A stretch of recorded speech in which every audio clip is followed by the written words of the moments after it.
Now, I chose this scripture reading from Proverbs quite intentionally, and I think you'll discover why shortly. This comes out of the 8th chapter of Proverbs.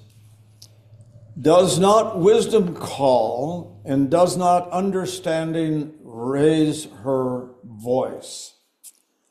On the heights, beside the way, at the crossroads, she takes her stand.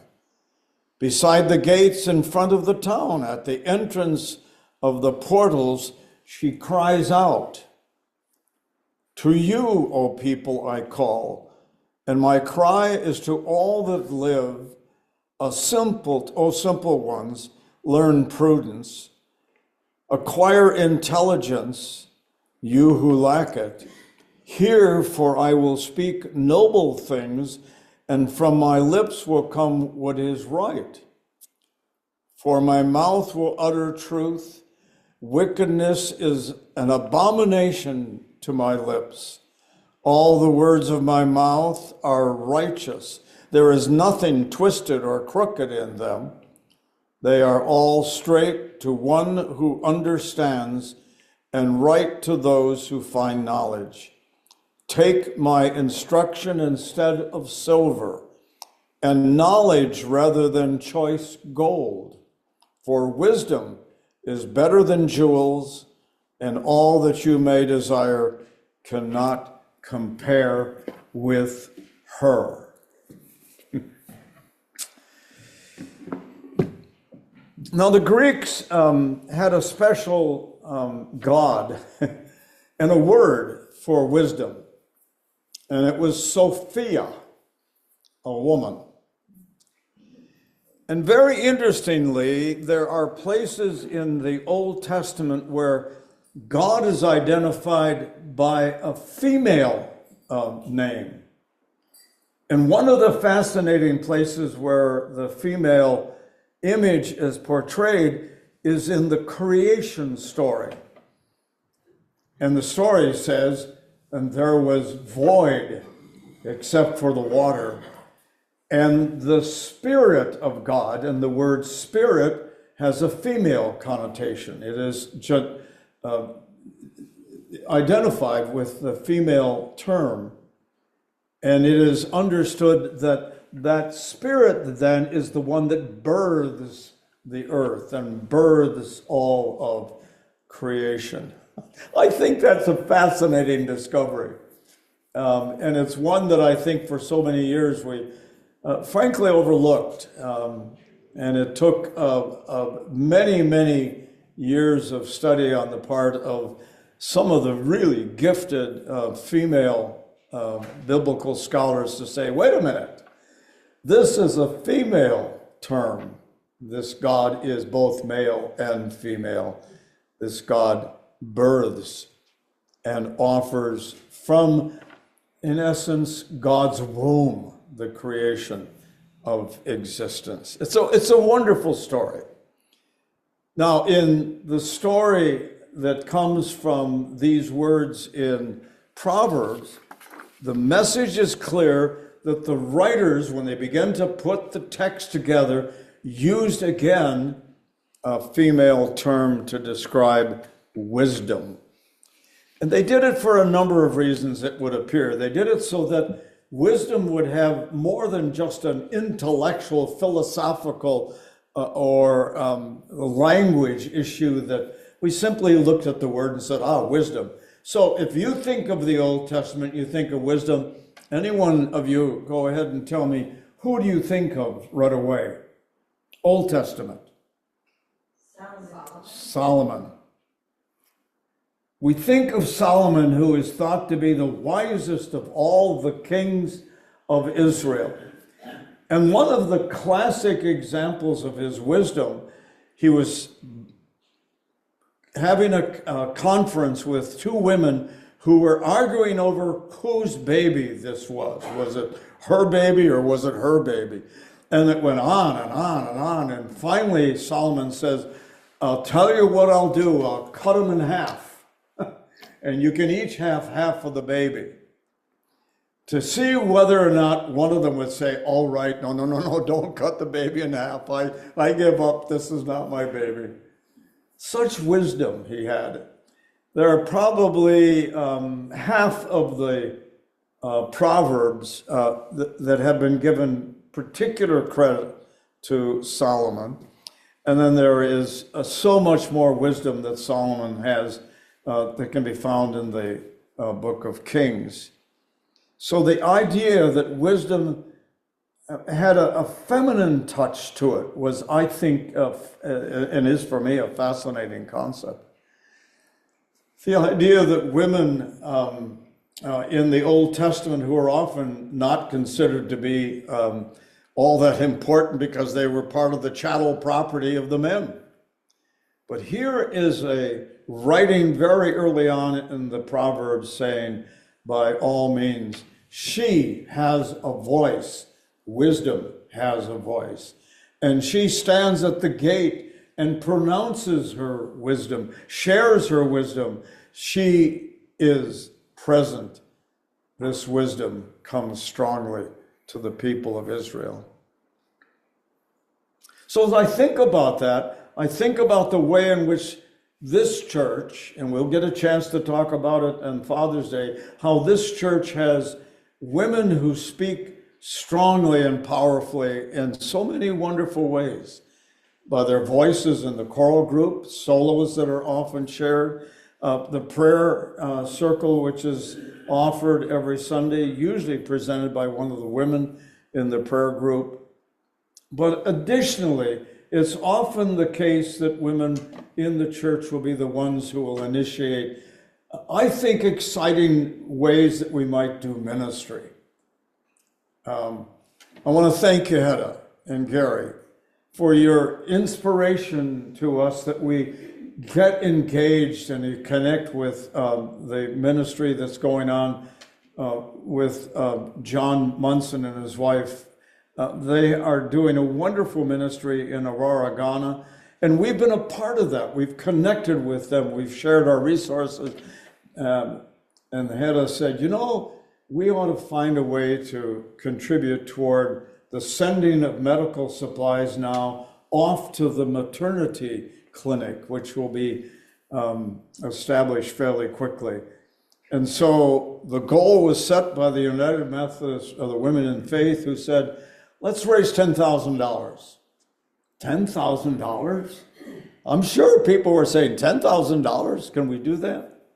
But the strength and the vision of that message that came from this group will contribute to it, and others contribute to it.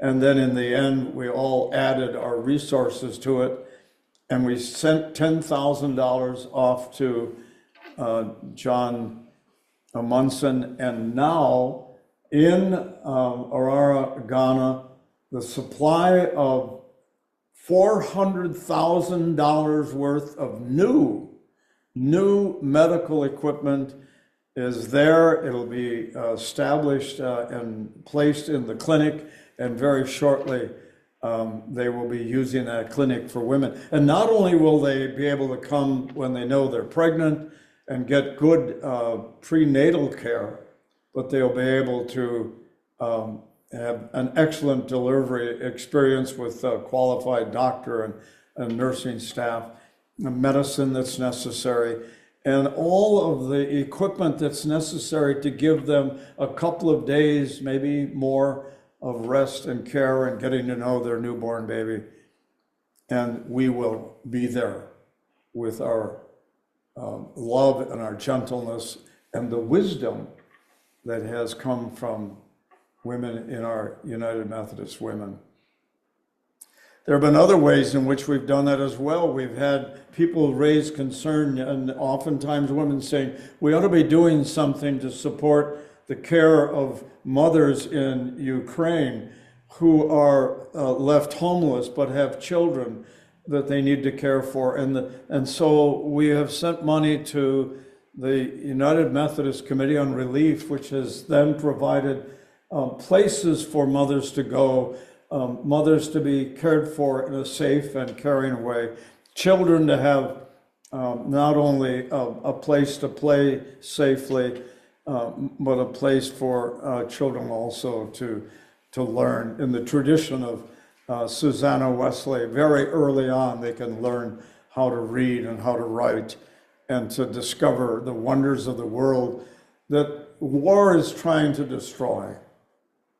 For that, we have sent resources from this church. Wisdom, we have heard the wisdom, and she has spoken to us that responding is so necessary as part of our commitment to Jesus.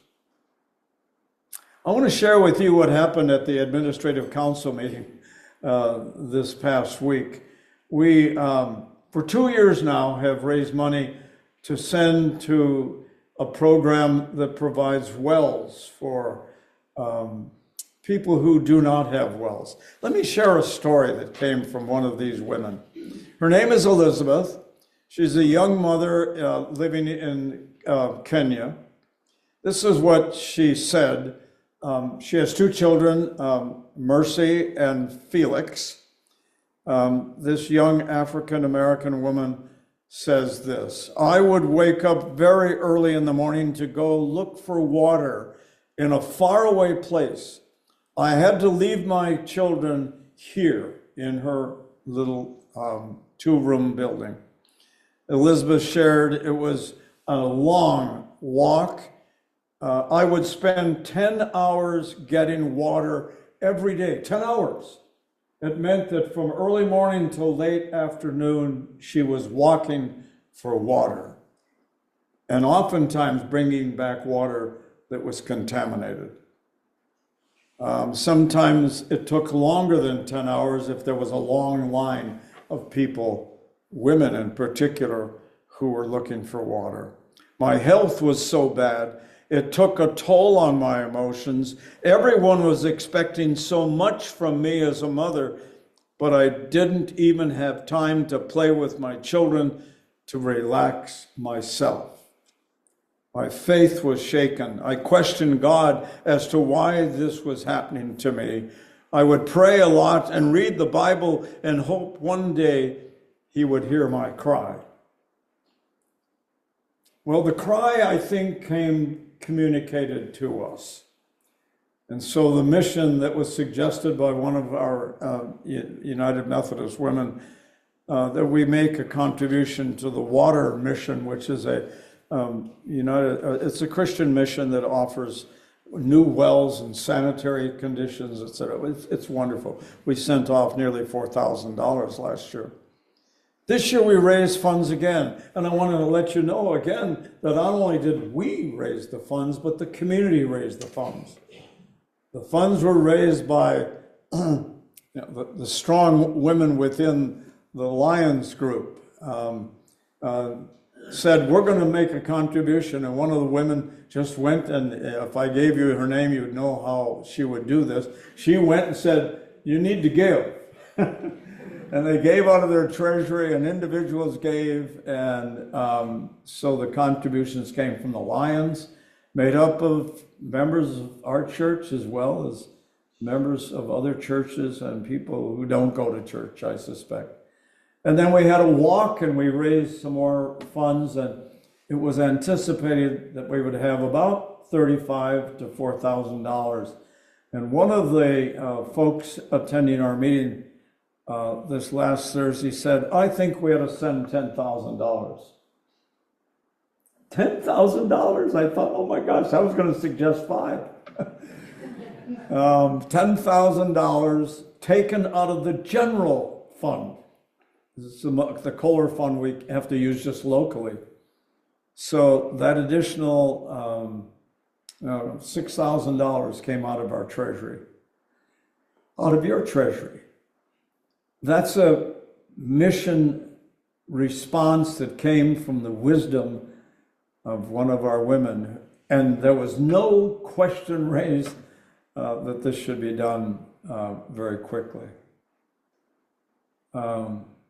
I'm glad, I'm delighted, I'm impressed with the Old Testament writers who chose to identify wisdom as a she who can offer guidance and counseling and and assistance in how to live one's life creatively and resourcefully within the confines of the skills that a person has. But the wisdom comes with gentleness and kindness. And it's not just an idea which can be tossed off. It comes from a she, comes from a her. And she speaks powerfully as to how we might live our lives as followers of Jesus and God.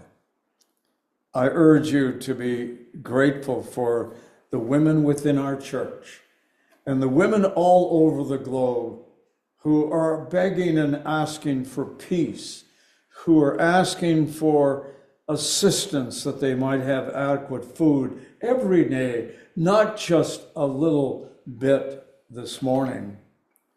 The women who are asking for medication for their children so that even though they have been infected by AIDS will be able to survive. The women who are struggling, wondering where their children are, who have perhaps been taken into war as child soldiers.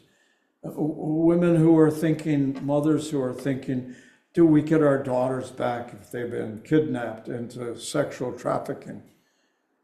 Pray for those folks. Offer assistance. I'm so proud to be a member of a Rotary program. In the state of Washington, one of the Rotary clubs decided it would dedicate all of its special service energy and its resources to establish a facility for women who are escaping from sexual trafficking to have a place to come. So if they were homeless, they could come there and not be available and exposed to that painful and ugly experience. Keep praying for them. Keep offering our gifts. We have the resources in us because the Spirit is in us to respond to the needs of others. Oh, we can take care of ourselves. We do that very well, thank you. But indeed, we take care of others, which I think is wonderful, and it is good. And it fits the urging of John Wesley, who said, do all the good you can, wherever you can, to whomever you can, as often as you can. Do it as a way of responding to the call of Jesus to discipleship. Women and men together. Happy Mother's Day. Happy Woman's Day. Happy Wisdom Day. Amen.